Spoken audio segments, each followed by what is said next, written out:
Hi, I'm China Rose, and I'm here with the Zodiac forecast today.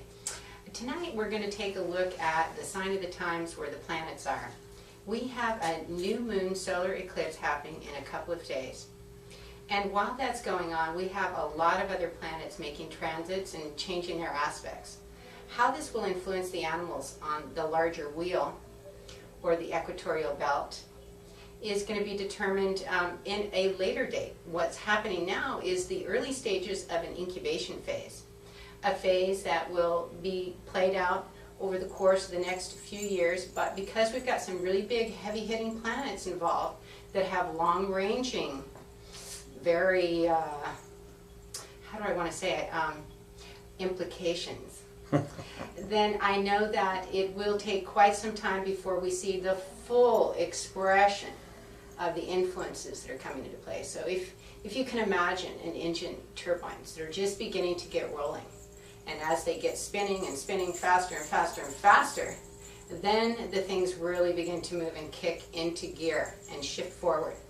So what is happening is we have the sun is in the sign of the Hare, which is aka Pisces, cat or rabbit, and with it is conjoined Mercury. We've got Mercury coming back from a long retrograde period that happened last month, and now it is passing through its shadow, and that is our messenger planet, and it is conjoined with the sun and the new moon, all of course as I mentioned in the Hare. And also we've got Uranus, and Uranus is stationed there for quite some time. Uranus is our planet of chaos. So what will transpire from this kind of energetic pattern is anyone's guess, but it will be new, it will be fresh, it will be very exciting, and it will be entirely unexpected.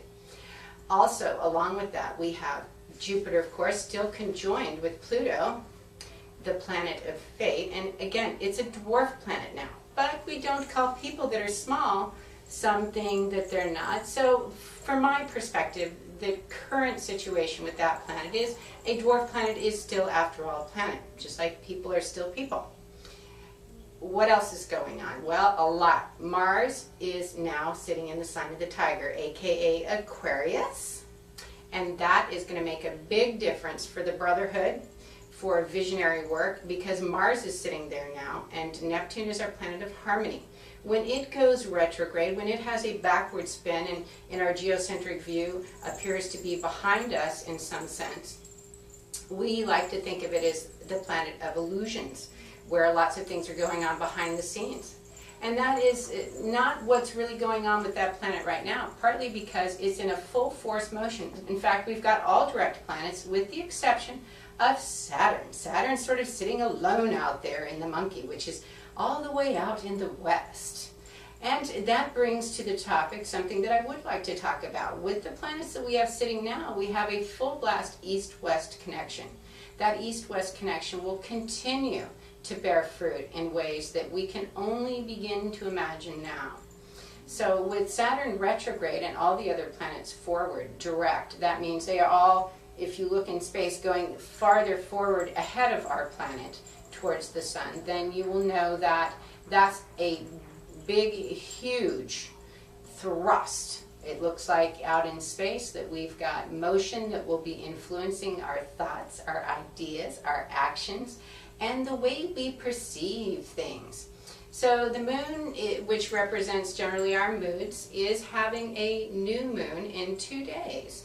And during that solar eclipse, things will change dramatically from what you had expected. This is the counterpart to an eclipse we had on 3/3 of March this year in 2007. Planet have we left out here? I think we've got remote Venus, of course. Venus, the planet of love and luxury. Woo! That's the one I'm talking about, because it's moving into the serpent, and it is going to find the treasure.